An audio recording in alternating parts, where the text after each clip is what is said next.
Okay, we're back out in the shop, and sorry I haven't been posting in a week or so, or 2 weeks.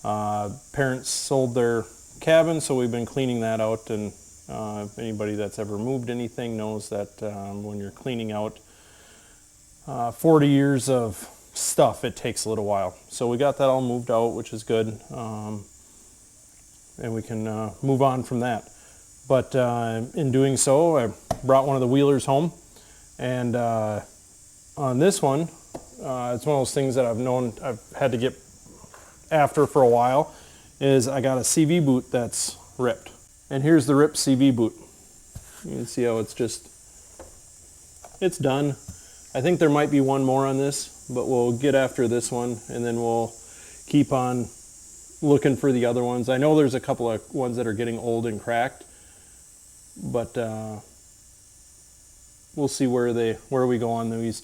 The golf cart also needs a bunch of them, so that's another one of those things that we will continue to work on. Kind of the same process, just on a different unit. But let me start getting this thing apart, and we'll show you what we're going to do.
Not exactly the right way to do it, to use two guns.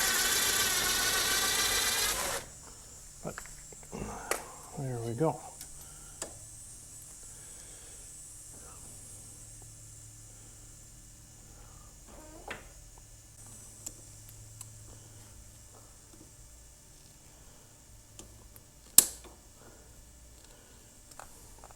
For the most part, whether it's front, rear, and doesn't matter what brand, these steps are all pretty much the same. You just got to get the axle so you can get it out. We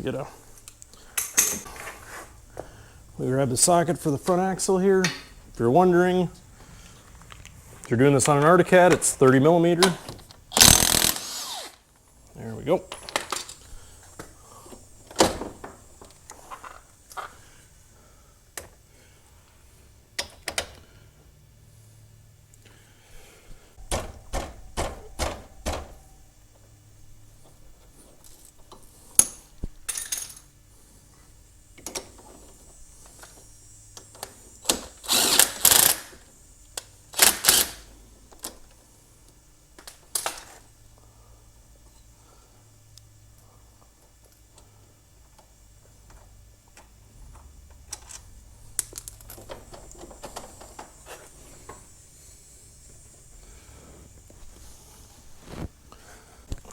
Well, it goes right here. There we go.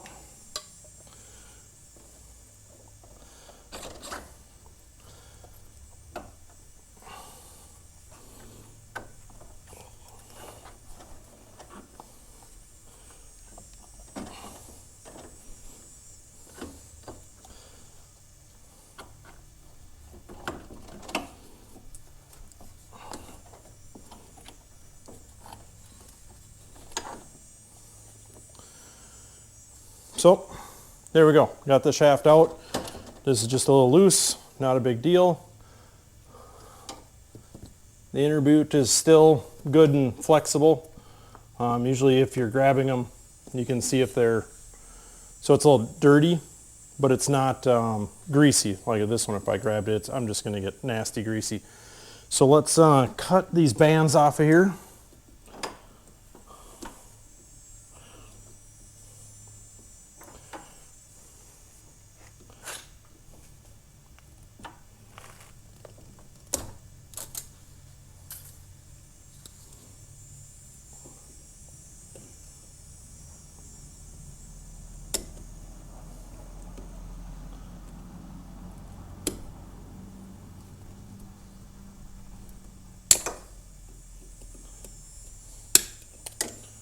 Go.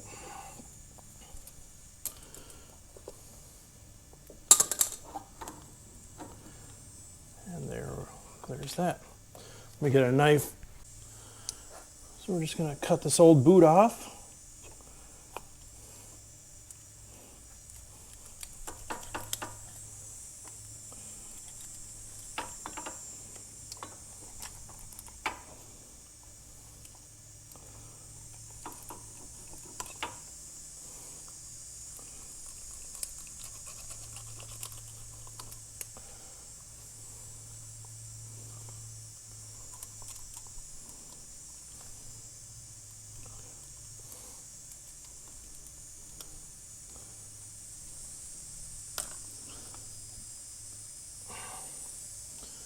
There we go.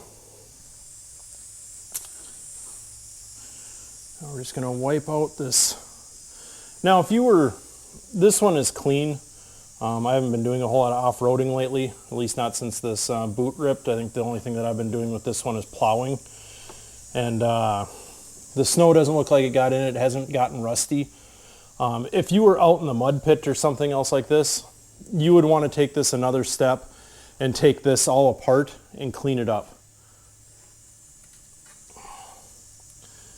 If you look in here, you can see how this one's pretty clean as it goes around.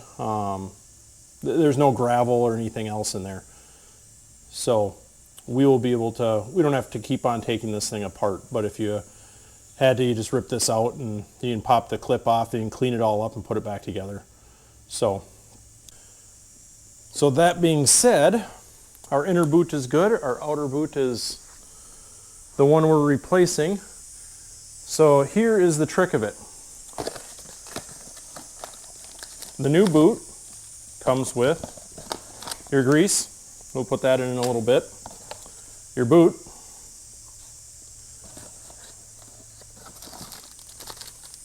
And your bands. I do have a band installer, which I have to find, but we'll get to that. So now this is a universal boot. I get these off of Amazon. These are Norek Industry Fast Boot for CV joint. This one happens to be a 92091-000. These are a flexible boot or stretchy boot, and we have this tool. I was introduced to this by a shop that I was working at, and this thing is amazing. So see how it gets big? You can put this on. This will work on just about anything. And this boot is sized, so if you look, and we're letting the air out of this thing, there we go. If you look at this boot, there's two different grooves. So there's, depending on the size of that you need. Now on this one, if we look at this, that groove is way too big. So we're actually gonna cut this off. We don't even need it on there right now. You know what, we're gonna leave it on there for just a second, just for the simple fact that I'm stretching it out. If there's, I don't want there to be the chance of one of my cuts tearing into it. So, but we're gonna go on this way. If you had to go onto the inside, it can be really hard. But what I've done is I've turned them inside out and then put them on there. So, but this one's the easy one to do. So we're just gonna slide this thing onto the tool.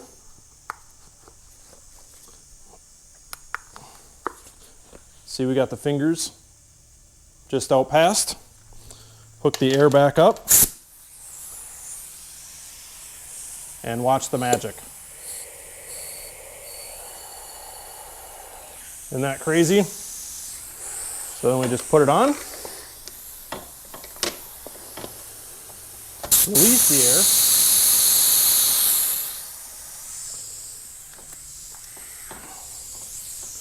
Don't need that on anymore.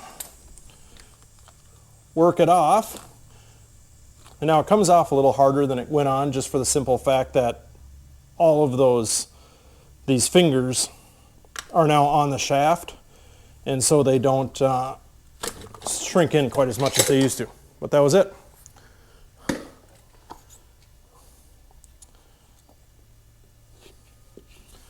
And we are almost getting close now. So what I'm going to do is I'm going to slide this on here to where it belongs.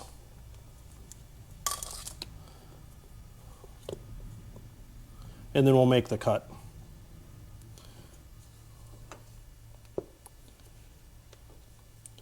There.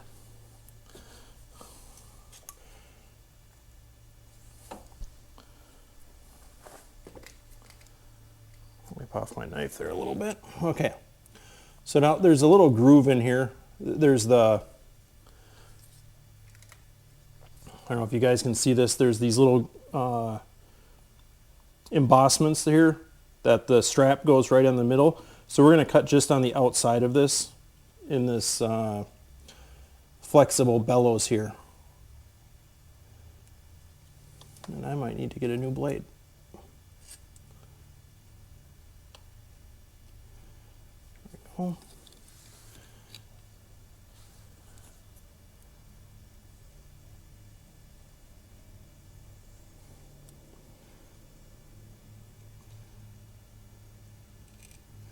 A scissors would work good here too. If you leave it in two-wheel drive, it does make this job a lot easier, because then you can rotate the shaft. Without it being clamped on here, you could also just spin the boot on the shaft.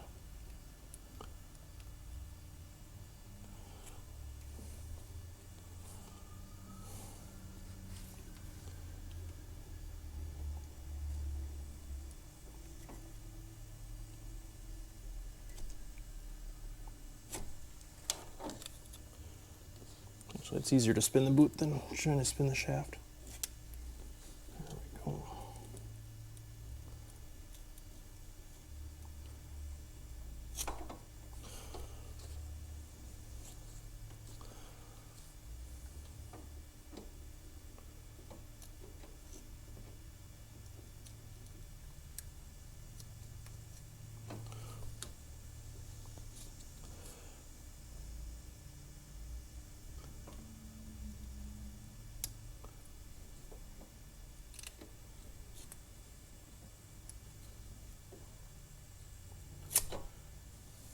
So I did get these boots and the tool all off of Amazon. I think there's several different manufacturers of it and stuff like that, but that is where I got all this stuff. So we'll pull this thing back off here like this, and we're going to pump all this grease in. Now, like I said, we wiped out the old grease of what we could. And thankfully this one was still nice and clean. There was no debris in it or no gravel, anything like that that I could see, so we didn't have to do any more cleaning, which makes life way easier.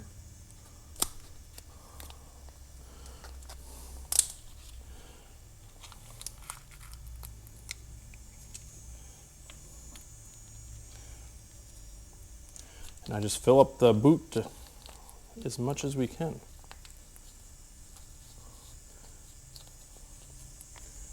Also pump some inside the joint itself. As long as we can slide the boot over it, it's going to be good. Obviously this is probably more grease than what we need for this boot, for the simple fact that if it was on the bigger shaft or the bigger CV joint, we'd have an extra bellows full of grease, or the ability to have more grease in there and more room for it to go. but we will see what we can get in.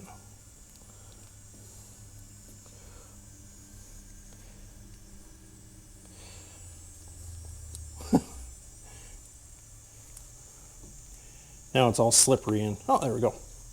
Pop right in.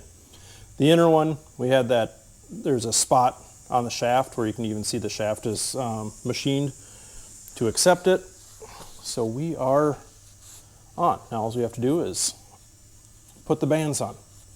There is special band tools. For the most part, you probably could just tighten them up by hand, bend them over and follow the instructions on them.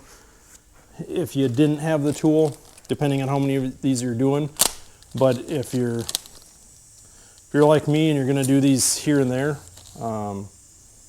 having the tool is comes in kind of handy. And then as well as, this is considered the fast boot as well as another name, but it comes with instructions. Not that you would need them, but it does tell you how to use the clamp and what you're doing, cleaning them out, removing the grease, all the fun stuff. So we will, comes with 2 different clamps. One is big. There's actually, this one's so big that they wrapped it around twice so it can expand, and this one's the smaller one because it's only one size. So we'll get this one on here. It's one of those things we probably could have put this on first, and then we wouldn't have had to work at it like that, but easy peasy.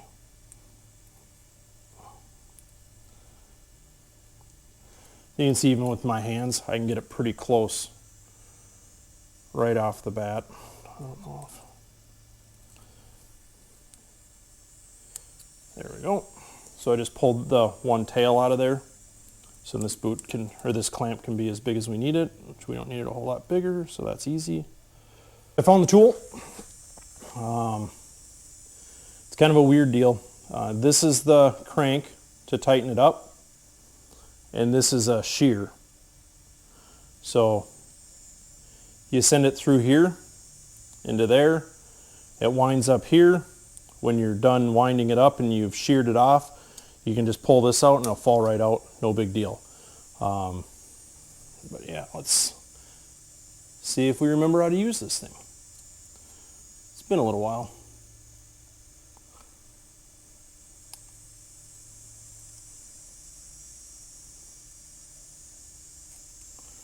There we go. In. There we go. And you can watch it even squeezed out a little bit of grease. It doesn't have to be super tight, but what you do is you bend it over, you put it at 90 degrees, you shear it off. Now this is up like that, but it's tight because that 90 degree held it up. We'll peen it over. We can get this out of here.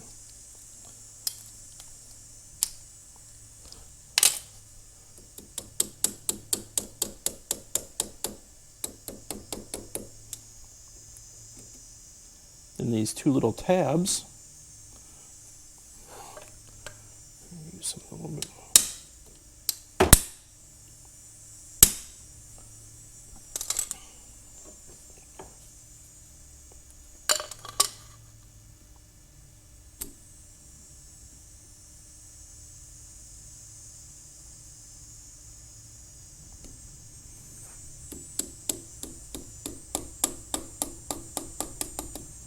There we go.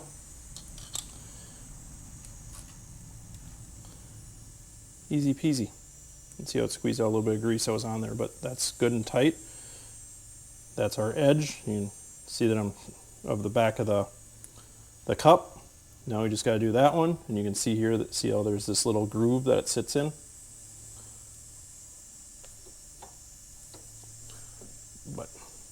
And you can squeeze it and try to work all that grease into the joint if you want to, but it'll do itself anyway. But put this other clamp on, and then we'll be done with this side. We can put it back together and we can look for any other ones that have to be done. Now we'll make sure that we're sliding it through that little recess, through the cutter.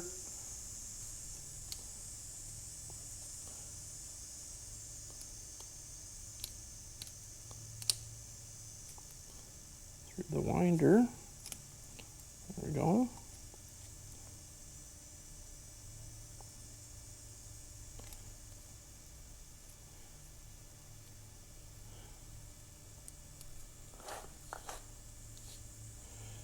.90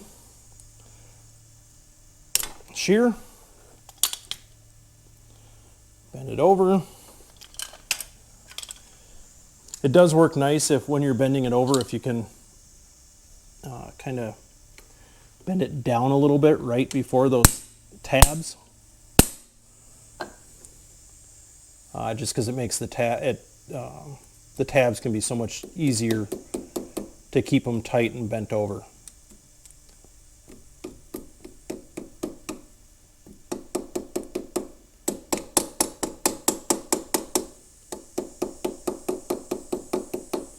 I know it's not the right tool for the job, but it works. There we go. Guess we can wipe off this little bit of grease we have here. Honestly, I don't mind using a little bit of this grease on the splines. Like that.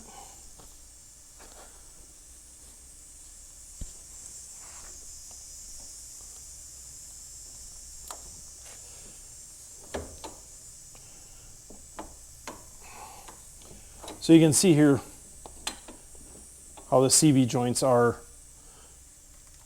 how flexible they are, that we can push it in. And this is how you'd get it out. If you wanted to take this out of the front diff, you'd push it in and you'd give this thing a yank and hopefully it comes out. Otherwise you gotta get a pry bar in there or something. There is tools that are made to clamp onto them that you can get a slide hammer on. But right now we're just going to push that in.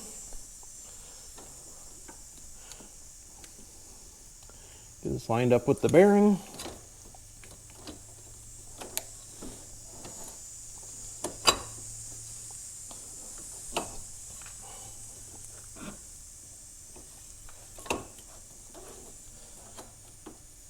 You can actually even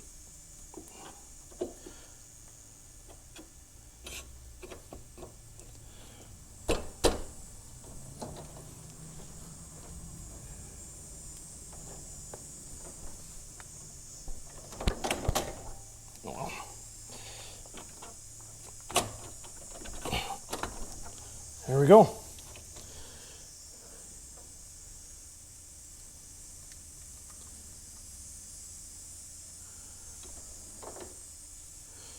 So you can see here, the threads came through, so we know we're good there.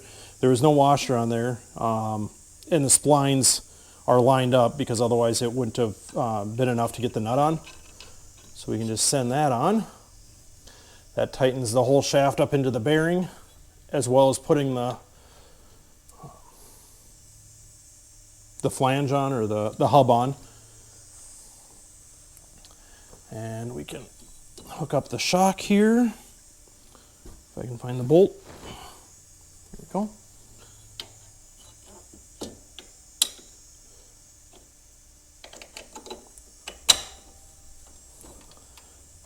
Oh.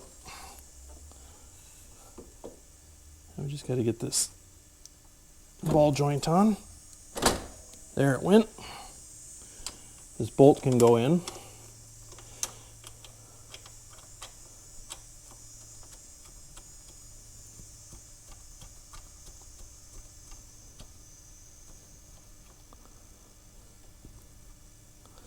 Okay, now that bolt, in that ball joint, there's a little recess that the bolt goes through and captures it, so it can't fall out right now. But what we want to do is we want to put some weight on this with the shock there, because that will push weight up on this and squeeze this back together and we can tighten it up. The other thing we can do is put a, well, actually we can do it, use the big channel locks and squeeze that together just to make sure that we don't want to get it all tight and then have that thing trying to always work itself up and pound itself in.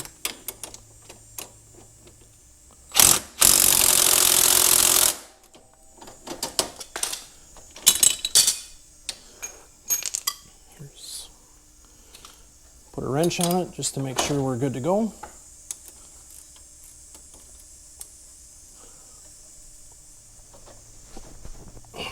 We are tight.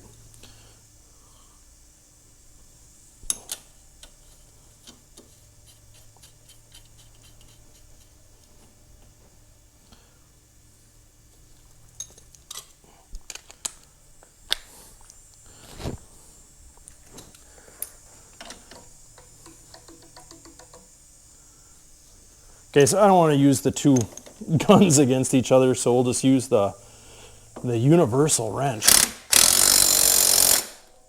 just to tighten up that bolt. That's tight, that's tight. We didn't take off the bottom one. We gotta do the outer nut here. Where are we at?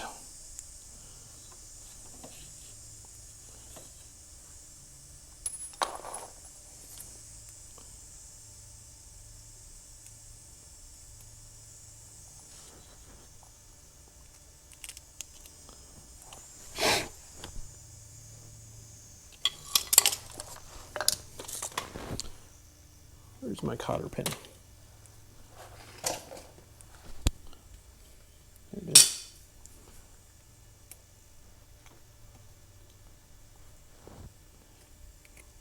Okay, this doesn't have to be the tightest thing in the world. You want it tight, but it doesn't need to be really tight, you know, or torqued down to 400 foot-pounds or something stupid. But we'd have to line it up just a little bit more. Actually, we went right on by that, and we're still not, we're moving pretty easily. So we might go to the next, there's two different cotter pin holes. Oh yeah, there we go. And now we're lined up perfectly with the one that it was in.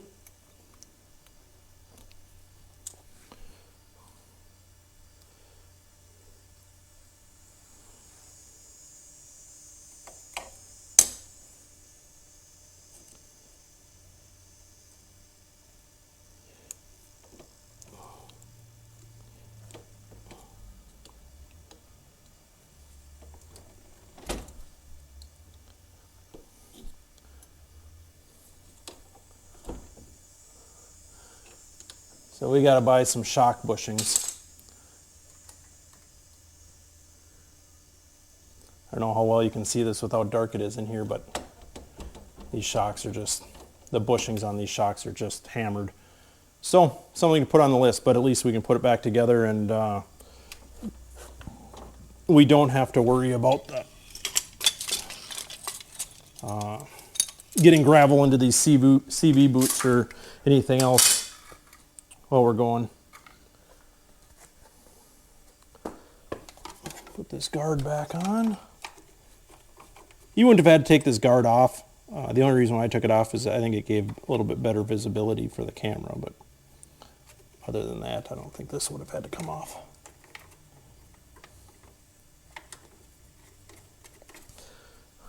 But do make sure you're running these, because these will save CV boots a lot of times.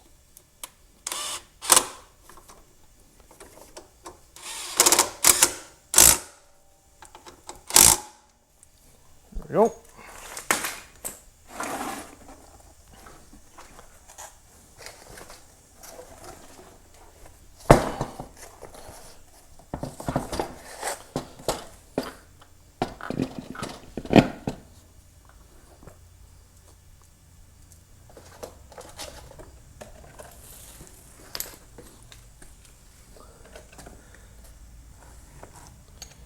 And that's about all there is to it.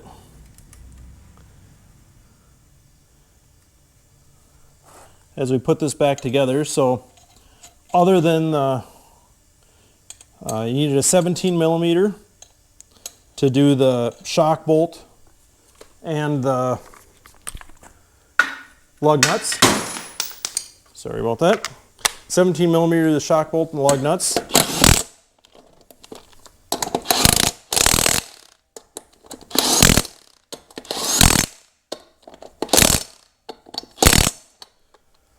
Uh, 13 millimeter to do the other side of the shock bolt and the ball joint.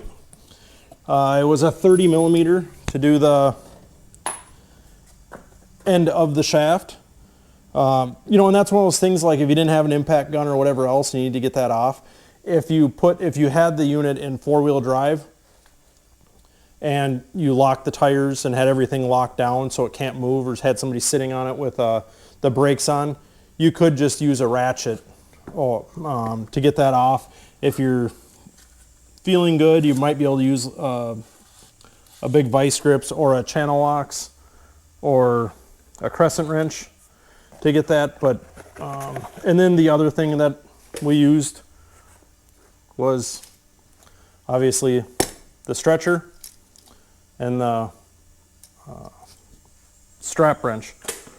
So it's not that, like I said, it's not that you needed these.